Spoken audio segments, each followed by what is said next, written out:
Hello everyone, you're watching Real Reds Talk, a fan channel made in Manchester, and this is your preview for the game between Newcastle United and Manchester United at St James's Park. I think the players will probably be travelling home at this point from hell as we speak, and to prepare for a game that's going to be equally as hostile in a stadium with fans that are going to be proper up for this game, including players on the opposition.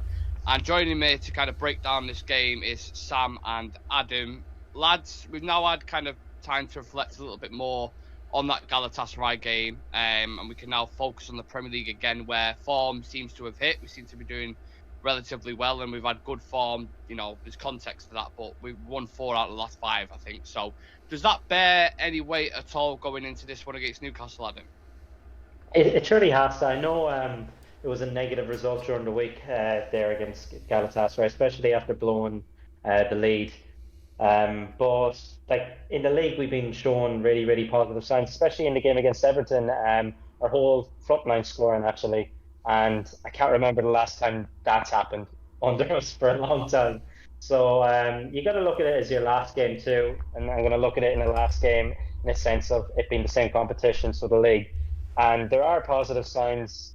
I know it might be a bit of a weird shout right now to say this, but Onana has looked good in the league in recent weeks, but the Galatasaray game was just a nightmare.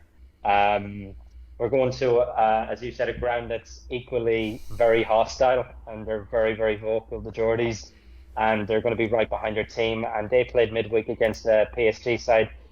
Look, maybe lucky to actually get a draw, but unlucky as well to get a draw. Yeah, it's a weird kind of conundrum that. But they show positive signs as well. Isaac recently has looked really, really good. He's actually getting on the score sheet a good bit. So he'd be somebody I'd be worried about. But there are positive signs for what we've kind of turned around as a very, very bad start in the league. So, like, if we get a positive result there, I think we can kick on as well and continue that form onward, because it's a very, very tough fixture list that's actually on the horizon now. Yeah, it's weird because if United's campaign was like the UK, let's say, for example, right, you've got the FA Cup, the Carabao, and the Premier League. We've been performing relatively similar. And then across the pond in your homeland, we've got the Champions League, where it's just like, I don't know what the fuck's going on. It just seems like a complete... I'm not comparing Ireland to the Champions League. I'm just saying, like, it's a separate thing. So It just seems bizarre to me how different we've performed and how different individuals are performing as well in the Champions League. It's very, very strange, because it got announced today that Erik ten Hag has been voted Manager of the Month, and Harry Maguire's also been voted Player of the Month as well, which is a rapid turnaround in both cases, especially in the league.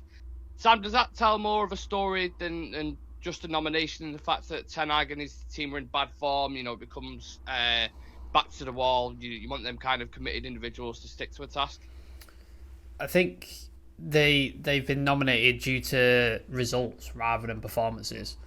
I think you give the manager the award because he's churned out results despite performances not exactly being great. Like all the wins and the sort of results we've had in the league, I don't think we've played well in any of them. Clean sheets as well, which is bizarre. Exactly. So I don't think we particularly play well in any of them.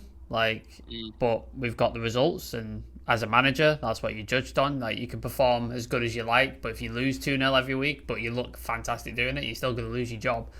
So that's what he's judged on.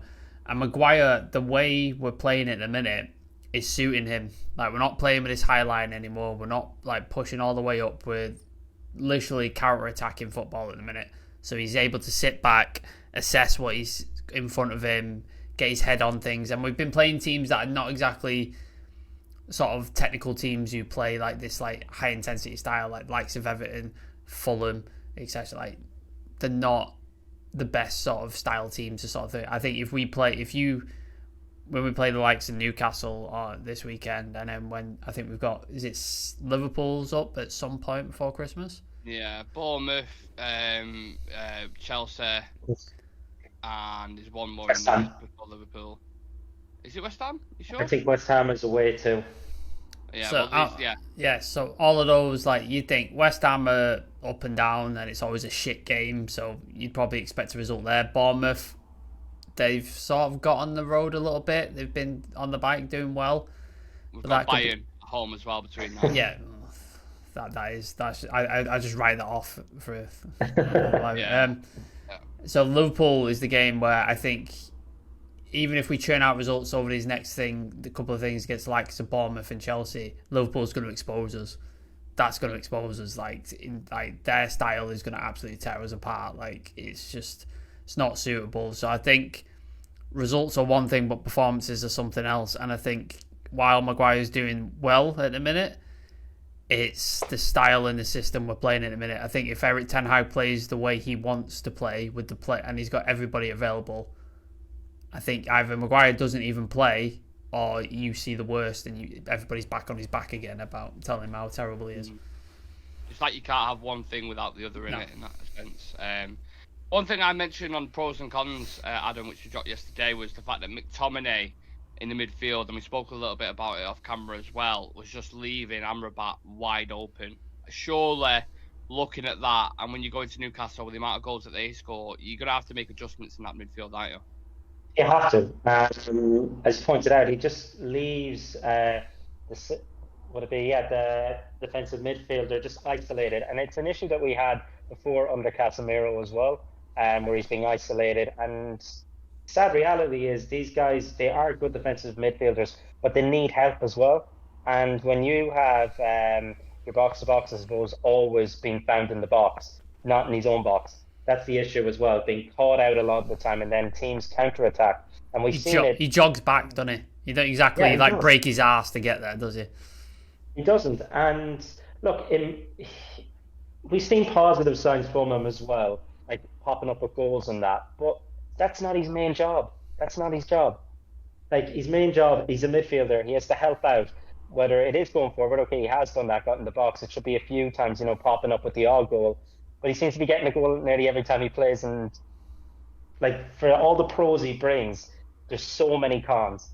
And that's the issue. And I don't think that's why he shouldn't be starting. And the only reason he is starting is probably because of the goals. But, like, you get the goals, and then you also give the goals away. You get nothing else, that's it. Yeah, you get nothing with him other than goal. I mentioned that yesterday. The only reason why I felt he brought McTominay into the team was because he was scoring and the attackers weren't. Or at least it was coming from somewhere. But then you lose a lot in that midfield when you decide to do that. So it'd be interesting to see what he goes with Newcastle. Now, obviously, the elephant in the room is Andre Onana. He's the big talking point at the moment. You've got people debating on Twitter, going back and forth, your Goldbridges, your Jack Ford, all these kind of guys. It's a massive thing for the manager to get rid of a club legend like De Gea and bring in Onana. We all obviously trust him, or most of us trust him in his decision-making. It hadn't worked out at the start. It seemed like he was starting to come back into form, and then it's kind of gone the other way again. So at this point now, Adam, do we stick with him? Do you go with a buy and day? How do you manage that situation? I think, me personally, I give Brian Dare the chance. He hasn't really had the chance, and we've heard from reports in training that he's looks really, really good. Even Onana has come out and said that he's arguably the best goalkeeper that he's actually partnered with for him. I think it's time to give him the chance. Do I think Ten Hag will do that? I don't think he will. We know he's quite... he does have his favourites, and he's stubborn, he is. But given... in the league, he has played well, and he has the most clean sheets. Obviously, that's as a whole unit, the defence. But he has pulled off some decent saves as well, and his save percentage too is quite high. But looking at what happened during the week there against Galatasaray, there's no excuse for that. All 3 goals were because of him, and 2 free kicks from Ziyech that should have been easily saved. And this is the second one. Criminal. It was so bad. Mm-hmm. For me, I don't know how that hasn't gone down as an own goal. It's the equivalent of an own goal. Yeah. It is. It's that bad. Yeah. It's one thing I have noticed, because I did play as a keeper myself, but his style of saving shots as well. It looks like he's... Yeah, it's unorthodox. And we've heard this argument too with De Gea when he used to be throwing his feet around. That was different. But he's not catching the ball, he isn't. And he doesn't seem to have a good grip of the ball. I don't know if he needs to change gloves or it's just the way he is. But I've noticed it too from a few pop shots outside the box during the week as well, that he spilled it. like he'd get it under control eventually. But if somebody's running into the box, and I'm sure there are opposition managers pointing that out to his forwards, run into the box after a shot's been taken, because this fella does spill shots. And that is a big issue. It's a massive issue. And will he have the confidence now going into the weekend? I think he might have lost that confidence. So I think I'll give Bayern there that chance now, I think. Even if it is a hostile environment, this is a guy who's come from Turkey, played in hostile environments before, and I think he should have started in Turkey. I'm not saying that because hindsight's a great thing, but I think he should have. No. Yeah, if he wasn't discussing that, to be fair. I'd give him the shout going into the weekend now. Yeah, it's going to be interesting in these next 5 fixtures, Sam. We kind of touched on it a little bit before. But United in themselves haven't lost since the Manchester derby, I don't think. We've beat Fulham, Everton and Luton in this run, or the most recent run. We then have Newcastle away, Chelsea at home, Bournemouth at home, Bayern at home and Liverpool away. Does that run of fixtures scare you now? Do you think that's where our decline could start to kind of creep in? I think Newcastle is a potential hazard because they look quite good against PSG. I think they should have scored more, to be honest with you. I think defending a 1-0 lead is always a bit dodgy, and then obviously the VAR decision basically has cost them. But I think apart from that, they looked pretty decent, and PSG didn't look great. Did you see the Copenhagen game, by the way, the other night? The penalty decision in that? Pretty much exact same as the PSG. They didn't give it. For Bayern, and that if Bayern would have scored in that, then that would have meant that we could have still won and gone through, not relying on fingers. VAR always fucking us over, even when we're not playing. I think they're a tough team, man. Like, I know they've got a couple of injuries themselves, but they've got some players who are absolutely on song at the minute. Trippier looks best right back in the league at the minute. Like, he's phenomenal.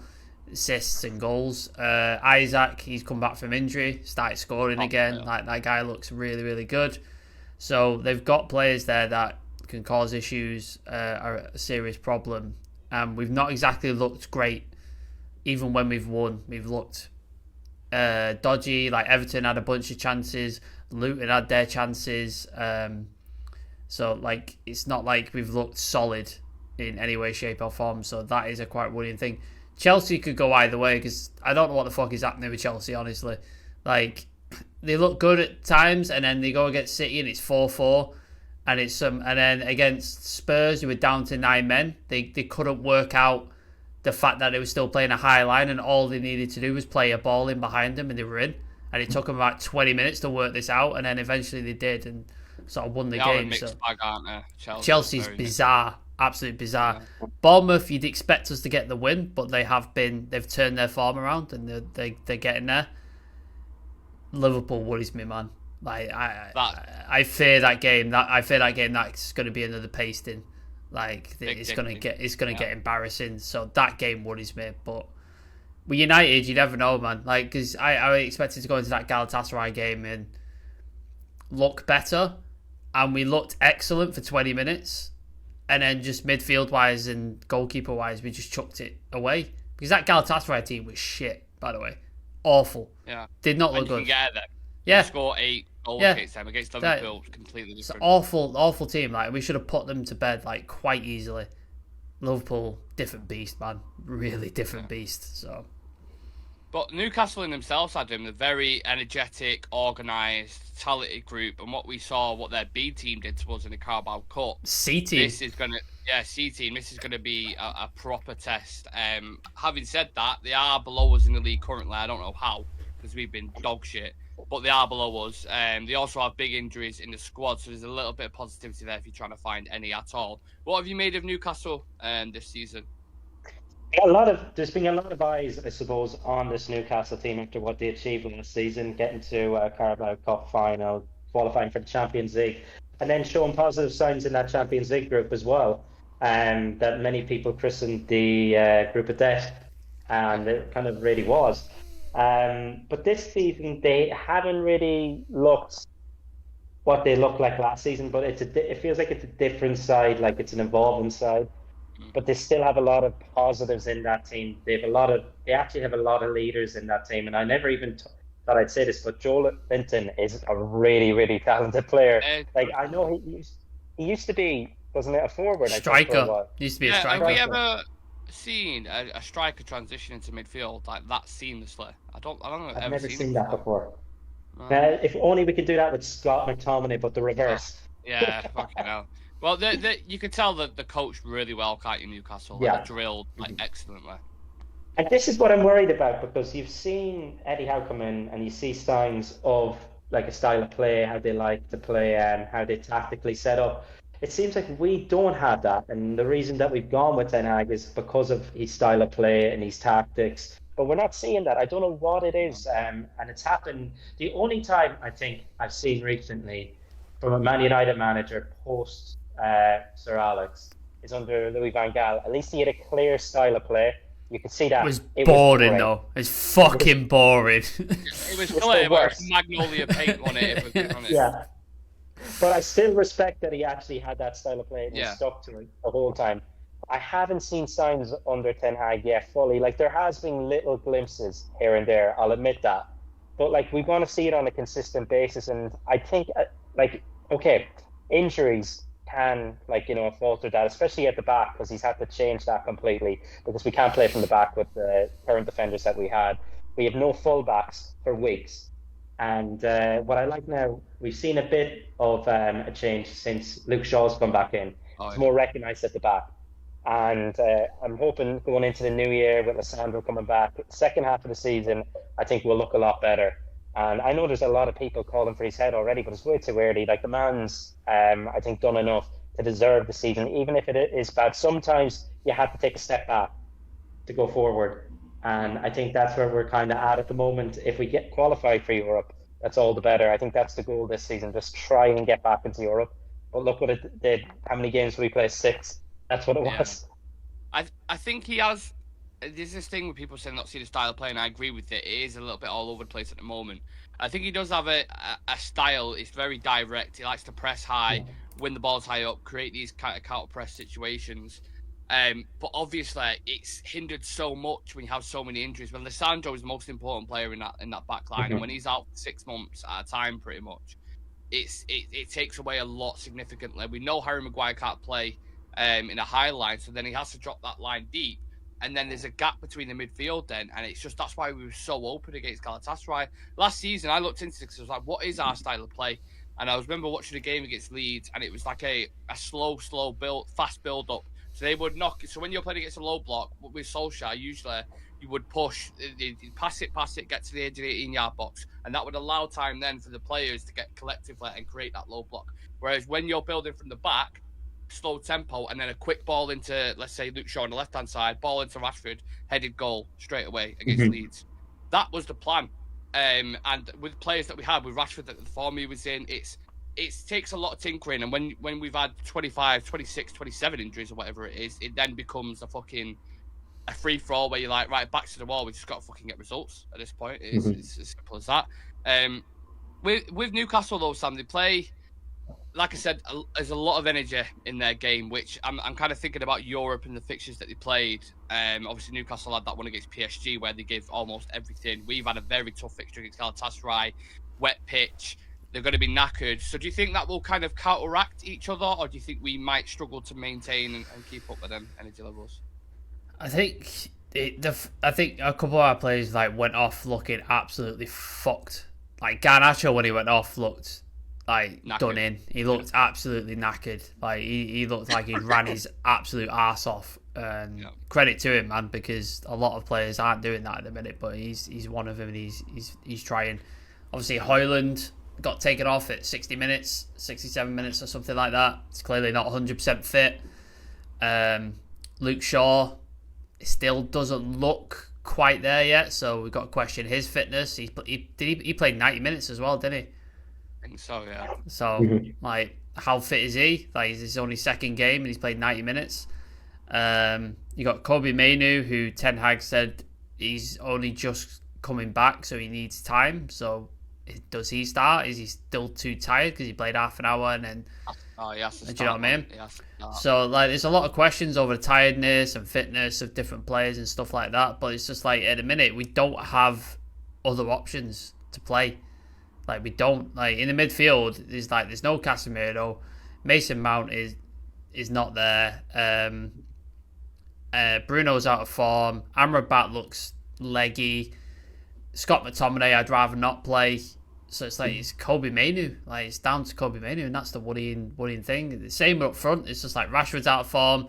Garnacho is good, but like inconsistent. It's a young player, so you expect it. The right hand side is dead, just complete graveyard. So it's just like Anthony was okay though against Galatasaray. He was all right. He was all right, but like all right is not good enough. Like you have to be better. Than what he's been though. Is my point. I know, but it was a low bar, wasn't it? It wasn't exactly. Exactly. Do you know what I mean? I thought Palestri looked really, really good when he came on, but his finishing left a lot to be desired. Like, had to put one of those.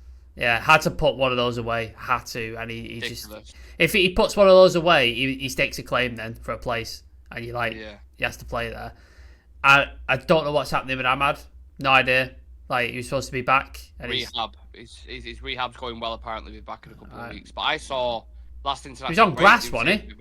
Yeah, I saw he was on grass. So what the fuck's got? Please come back, man. Fuck's sake! Like, and then that right side is open for the team. Højlund played 60 odd minutes, and we don't know how fit he is. And we've got no other striker beside Anthony Martial, and he didn't exactly light the world up against Galatasaray, did he? Like he didn't. No.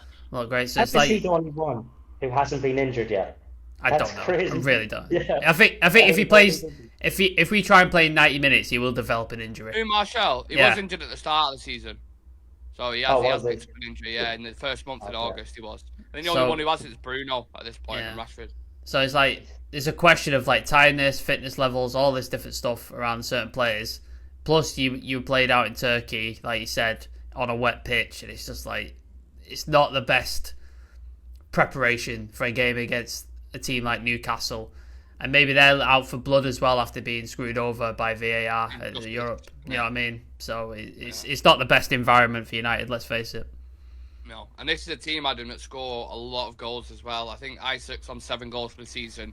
Callum Wilson's on 7 goals as well, which is 2 less than our whole team. And as a team in general, they've scored 31 goals and conceded 14.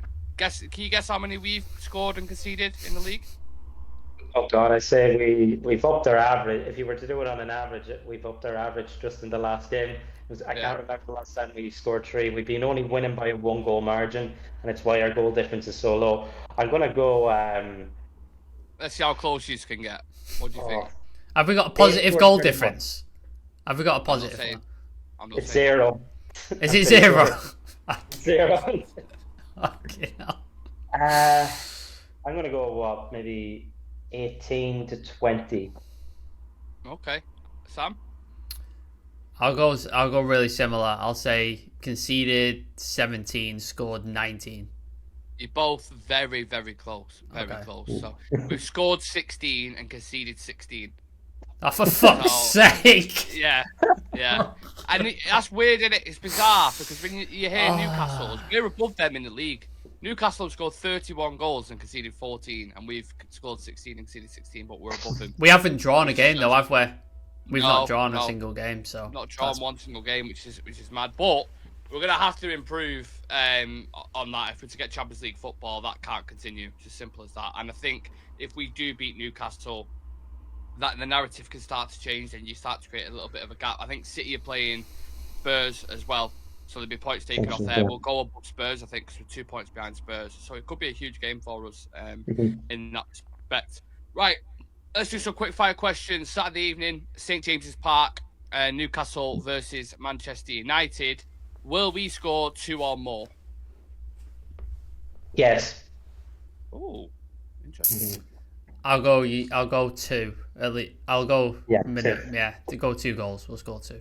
We're scoring goals. That's not our issue with the problems. It's keeping them out. It's keeping them out. Only taken us fucking 3 months. Will Bruno Fernandes get an assist? Yes. I hope so. Okay. One player you could take from Newcastle, but one of our players has to go the other way. Same position, so yeah. Isaac for Martial. I'll go Bruno. Not our Bruno. I'll take their Bruno for Scott McTominay. Yeah, that's fair. I think both of them very good shouts. Two brilliant. Who has more potential, Isaac or Højlund? I think Hoyland. Just his age, how he's looked in the Champions League too. He's the top goal scorer in the Isaac's been very good though. Isaac Yeah, has been very good. It's a very similar comparison. Like they're both very similar in terms of like age profile and the price they went for. So I'll go with Højlund just because I think I've seen more like star power from him. But Isaac is a very, very good player. Like, don't get it wrong, he's a very good player. I like Isaac, so I won't answer that question. Who is your prediction for man of the match? Do you know what's funny? Do you know who I predicted for man of the match against Galatasaray? Onana. Yeah. So, that goes to show you what my fucking prediction's been. I'm gonna go Trippier. I was gonna say Trippier. Yeah. I'll go with Adam's thing, Joe Linton, because he's been ridiculous.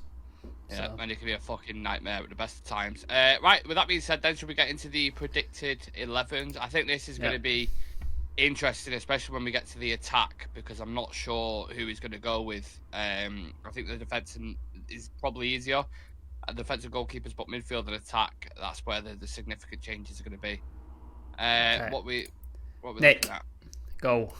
Right, yeah, a bit of a minefield for me. I don't know on this one. Onana, this is what I think Ten Hag's going to do. I would put Bayern in there, but it's Ten Hag stubborn, so he'll go with Onana again. Wan-Bissaka, because he's just better than Delo. Maguire and Lindelof, because Varane. Yeah. Luke Shaw back at left back. He's the main one. And then the midfield, do I think he's going to put Amrabat, Mainu and Bruno? Well, probably not, but I'm trying to speak it into existence because I do not want to see McTominay in that midfield again. If he plays McTominay there again, it's his own fault why we lose. I'll say that. And then the front three, I can't see him dropping Garnacho. I've really kind of the form that he's in at the minute. He looked knackered though. He looked knackered. He did, but he scored 2 amazing goals in the past 2 games, so that's I don't know. I'm gonna go Garnacho, Højlund, and Rashford on the right. I reckon. Cool. Yeah. Adam, talk us. Yeah, so I think when you look at my team, we've kind of gone almost a similar route with Nick. I think the way Newcastle like to play, obviously they like to get right into your face. So I think we're going to be on the back foot a lot, and we're going to have to absorb a lot of pressure. And that's why I've kind of gone with Dallo on the right. I know you're thinking, okay, we're going to have to defend it well, but I think we're going to have to try and break fast. And I think that's why I've gone with Dallo over Wan-Bissaka. Same back three then with the rest of them. And in midfield, I do want to see that midfield. I think he will start Kobe Main, because the fans are demanding it too. And look, he from the eye test alone, he deserves to start. Against Everton, he was fantastic. He started that game. We weren't expecting that. There was all these rumours coming out that he would start, and you're like, oh, will he? But he came into the side, and he looked like he was the most experienced professional in that side then. So he's ready, I think he is. Amrabat, just because we don't really have anybody else for that position right now. Bruno, speaks into existence itself. He's been popping up with a lot more output now. That was our, I suppose, only criticism recently as well, other than the whining. But he is popping the numbers up. Closer to the strikers, isn't it? Like when he's in that 10 and operating in that 10 position, that's where you want him. But when he's having to do legwork for McTominay going the other way. Exactly. And we've seen it in the first goal on the edge of the box. That's where he works best. And then he slotted Garnacho in. Okay. And then onto that man, you can't drop him with what he's done. Will he come to the manager and say, look, boss, I'm feeling a bit, knackered here. I'm feeling tired. I'm sure his fucking brother will say something on Twitter. Have you seen his brother? Yeah. Jesus Christ, man. He is his number one fucking fan. He's screaming from the hills for It's like Maguire's mum, innit? Every time Maguire gets crazy, his mum comes out.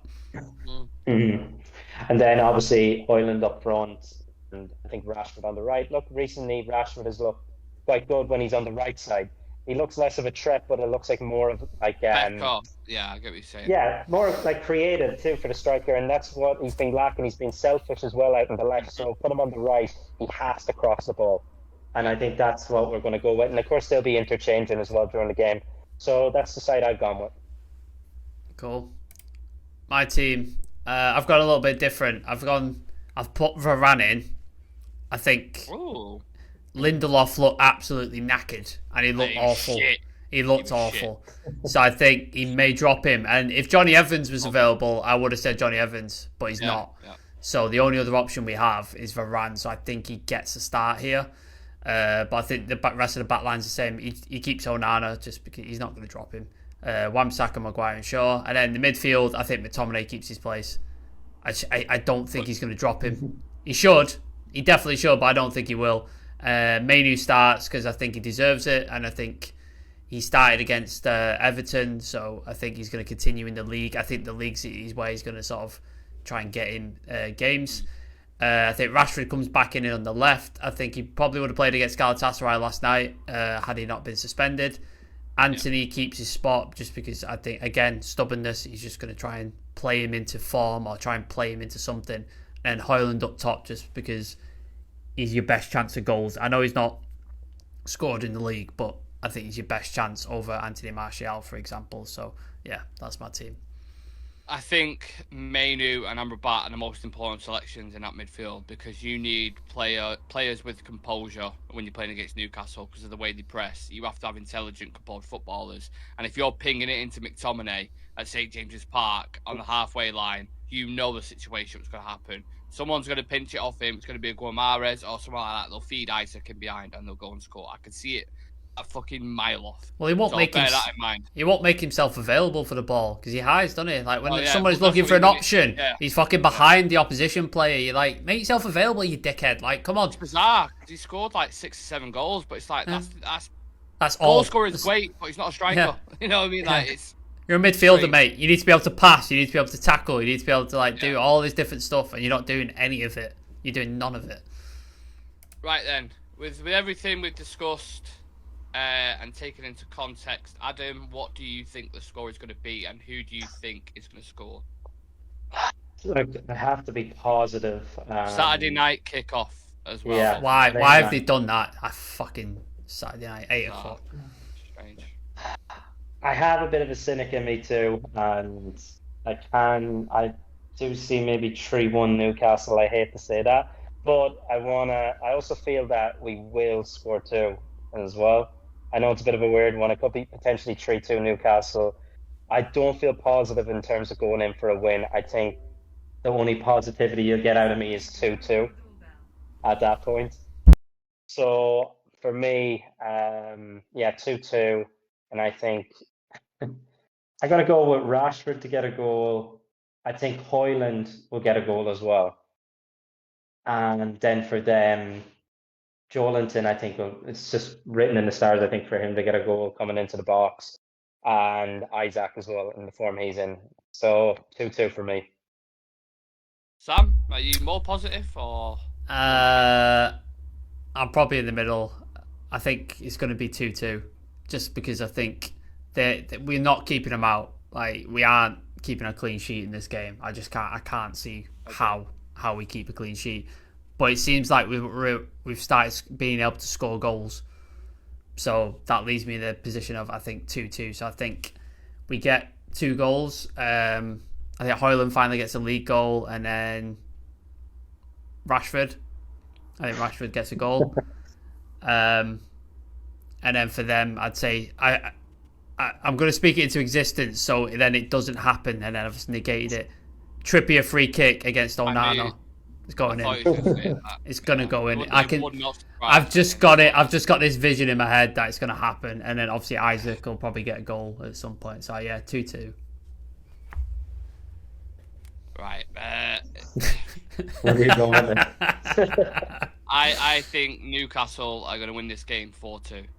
I think they're going to beat us 4-2. Yeah. I remember the game last season, and that's when we was in much better form. I know we've been in okay form in the league, but in terms of how we're playing, we were playing much better then, and it was like a cauldron. We got roasted. It was all over us, and I feel like it's going to be the exact same way. I obviously hope we win. I hope we get the job done.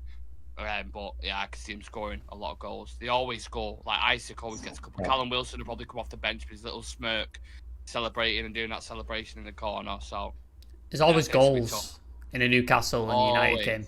Like that the Ronaldo game when he came back, first one. Was it like four goals? I can't remember what it was, but yeah, he scored. I know he scored a brace, and they scored a couple as well, didn't they? So yeah, it's we haven't got Ronaldo to score, but we've got Højlund, so hopefully he gets his first Premier League goal because he needs it. And I believe he will. We get on the score sheet. So, yeah, we shall leave it there. Make sure you leave your comments, your score predictions, in the comments section. Leave a like on the video for us as well if you've enjoyed this preview. And let's hope United get the job done there because it could start to pivot our season slightly if we get a win. And we should be able to start climbing up that board, but could go the opposite way as well. Let's see what happens. Take care, guys. Hope you enjoyed it, and we'll see you lot in the next one. Peace.